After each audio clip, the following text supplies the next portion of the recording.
छुटकी, छुटकी पता नहीं कहाँ चली गई है। छुटकी कहाँ हो?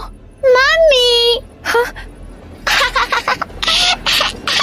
छुटकी, बेटा हट वहाँ से, बेटा हट, बेटा नहीं।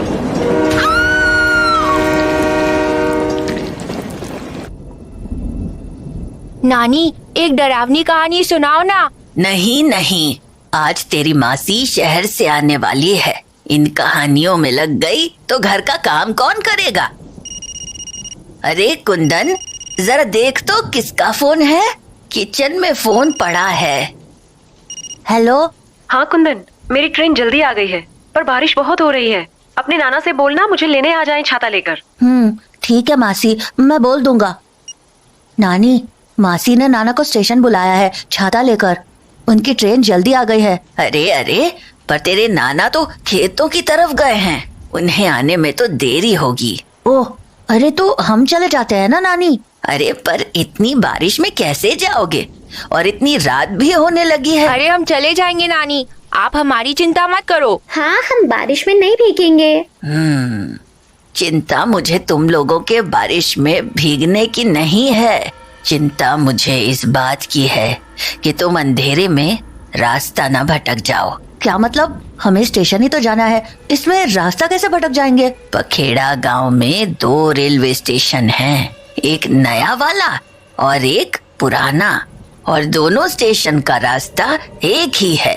एक दोराहे से एक रास्ता नए स्टेशन तक चला जाता है और दूसरा वाला पुराने स्टेशन तक। उस दोराहे पर तुम्हें नए स्टेशन वाले रास्ते की तरफ जाने का निशान भी दिख जाएगा। तो ध्यान रहे कि तुम रास्ता चुनने में गलती ना करो, क्योंकि पुराने स्टेशन की तरफ जाना खतरे से खाली नहीं होगा। ऐसा क्यों नानी? क्योंकि पखेड़ा गांव के पुराने स्टेशन पर मौत भटकती है। वहाँ एक आत्मा का कब्जा है। कहते हैं कुछ सालों पहले उस स्टेशन पर एक छोटी बच्ची की रेल दुर्घटना में मौत हो गई थी और उसकी माँ उस स्टेशन पर होते हुए भी उसे बचा न पाई। वो उस सदमे को झेल नहीं पाई और उसकी भी वहीं मौत हो गई। पर ये कहानी यहीं खत्म नहीं हुई। मतलब? उस हादसे के अगले ही दिन पूरा का पूरा स्टेशन एकाएक जलकर राख हो गया। हजारों लोग मारे गए, कुछ भी नहीं बचा। रह गया तो बस एक खंडहर, जहाँ अब एक परिंदा भी पर नहीं मारता। कहा जाता है कि इस आग वाले हादसे के पीछे उसी औरत की आत्मा का हाथ था जिसने अपनी बेटी खोई थी। इसलिए अब वहाँ कोई ट्रेन नहीं आती है और ना ही इस गांव का कोई भी आदमी वहाँ जाता है, क्योंकि वो आत्मा आज भी वहीं भटक रही है। ठीक है नानी, हम इन बातों का पूरा ध्यान रखेंगे। तो उसके बाद हम लोग मासी को लेने स्टेशन के लिए निकल गए और कुछ ही देर में हम उस दोराहे पर पहुंचे जिसके बारे में हमें नानी ने बताया था। अरे, नानी ने तो कहा था कि यहाँ पर एक निशान चिन्ह बना होगा। यहाँ पर तो ऐसा कुछ भी नहीं है। कुंदन, वो देख, निशान चिन्ह तो नीचे गिरा पड़ा है।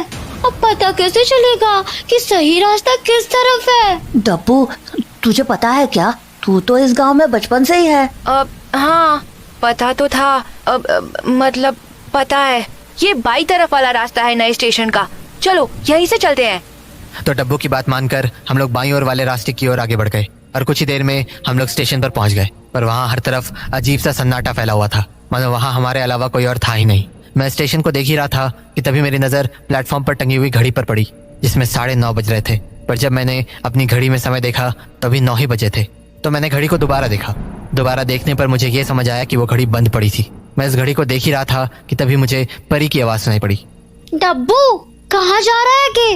रुकना। अरे मासी को ढूंढना होगा ना, उन्हीं को तो लेने आए हैं हम। नहीं डब्बू, मुझे लगता है हम गलत स्टेशन पर आ गए हैं। अपने आसपास देख, सब कुछ कैसा बंजर सा है। मुझे लगता है ये वही पुराना स्टेशन है जो जलकर खाक हो चुका था। हमें यहाँ से निकलना चाहिए। कुंदन? हाँ, ये तो अनु मासी की आवाज थी ना कुंदन? हाँ, पर कुंदन? हाँ। कुंदन, मुझे लगता है मासी इस बोगी के अंदर है। मैं जाकर देख कर आता हूँ। डब्बू नहीं, रुक, मुझे कुछ गड़बड़ लग रही है। अरे क्या गड़बड़ कुंदन, तूने भी सुना ना मासी की आवाज? तू वहीं रुक, मैं देख के आता हूँ। नहीं डब्बू रुक, आगे मत जा। अरे कुंदन, मैं कह रहा हूँ ना। डब्बू कुंदन, तूने देखा किसी ने डब्बू को अंदर खींच लिया। हाँ अब क्या करे? मेरी छुटकी को वापस लेकर आओ, वरना तुम्हारा दोस्त हमेशा के लिए यहीं कैद रहेगा। लेकर आओ मेरी छुटकी को मेरे पास। कुंदन, कहीं ये वही आत्मा तो नहीं? हाँ कुंदन, मुझे तो बहुत डर लग रहा है। चलते हैं यहाँ से और नानी को बताते हैं। हाँ पर डब्बू का क्या? नानी को बताते हैं ना कुंदन, वो जरूर कुछ करेंगी। चल यहाँ से। अरे बार बार नानी के पास ही जाते रहेंगे क्या? तो हम क्या करेंगे कुंदन? कुछ सोचना पड़ेगा। पर क्या? हाँ परी, वो देख, वो यहाँ के स्टेशन मास्टर का ऑफिस लगता है। चल अंदर चलकर देखते हैं, कुछ पता चलता है क्या। तो उसके बाद मैं और परी स्टेशन मास्टर के ऑफिस के अंदर चले गए। कुंदन, यहाँ तो सब कुछ चला हुआ है, यहाँ हमें क्या मिलेगा? और वैसे हम ढूंढ भी क्या रहे हैं? परी तुम्हें याद है नानी ने क्या कहा था?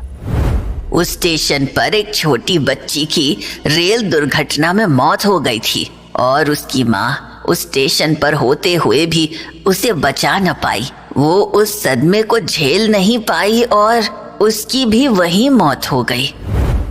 हो सकता है जिसने भी डब्बू को पकड़ा है वो वही आत्मा हो। और याद है वो क्या कह रही थी?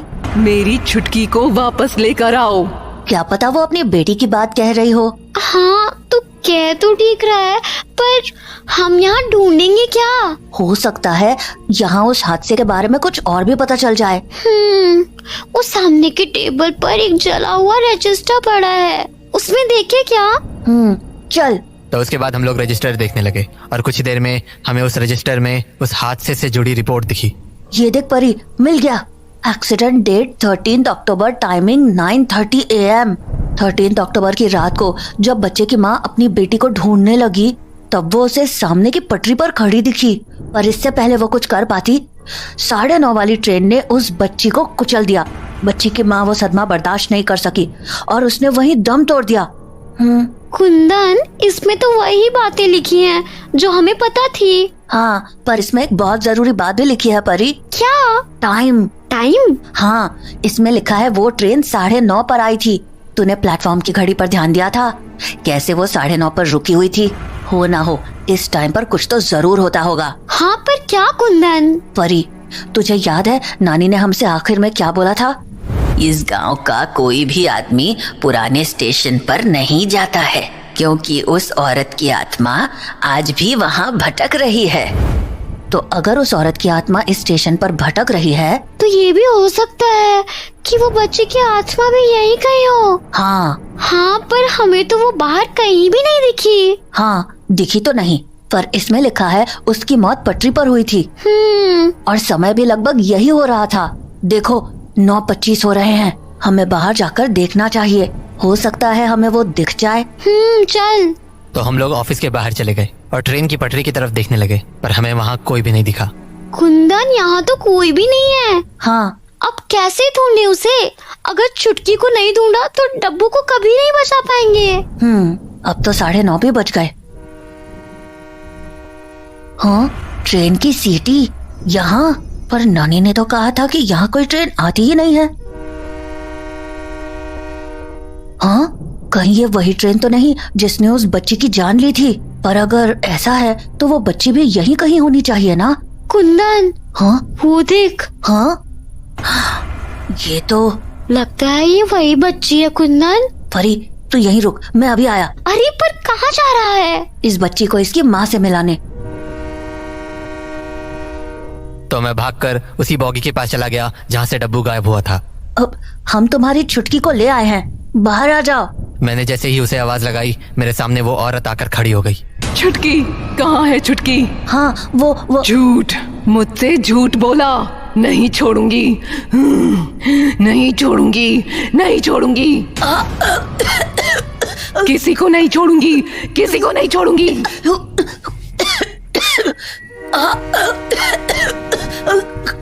ऐसे तो ट्रेन आ जाएगी और वो अपनी बच्ची को फिर नहीं देख पाएगी।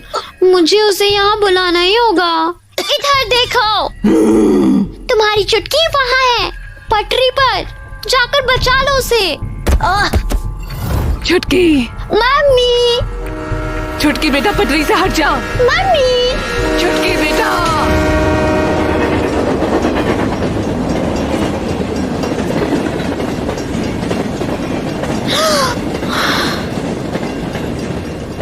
कुंदन, वो दोनों कहाँ गए?